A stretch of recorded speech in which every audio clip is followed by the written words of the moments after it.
இருக்கிறோம். எல்லாம் சும்மா ஒரு நோட்டீஸ்ல போட்டாலும், ஒரு ஒரு ஒரு ஒரு ஒரு ஒரு நோட்டீஸ்ல கூட ஜெப வீரர் ஒரு பேரை போட்டு அவர் ஜெப வீரர். யார் அங்க பைபிள் அப்படி அந்த வார்த்தை இல்லையே. இப்ப நம்ம அந்த மாதிரி வார்த்தைகளை அறிக்கையிடாம, நம்ம பெருமைகளை சொல்லாம, நான் ஜெபம் பண்றேன், ஒரு நாளைக்கு 2 மணி நேரம் ஜெபம் பண்றேன், 3 மணி நேரம் ஜெபம் பண்றேன், இதெல்லாம் ஆண்டவர் கேட்கல.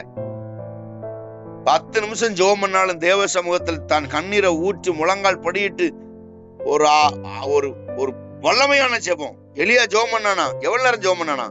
60 வினாடி. 60 அப்படி சொடக்கு போடுற 60 சொடக்கு தான். 60 வினாடியில அந்த ஜெபம் முடிஞ்சிருச்சு. ஆனா அந்த ஜெபத்துக்கு வல்லமை எப்படி தெரியுமா? வானத்திலிருந்து அக்கினி வந்துச்சான். அப்போ உங்க ஜெபம் மணிக்கணக்கில் இருந்தாலும் பரவாயில்ல, ஆனா அக்கினி வர வைக்கிற ஜெபம் நம்முடைய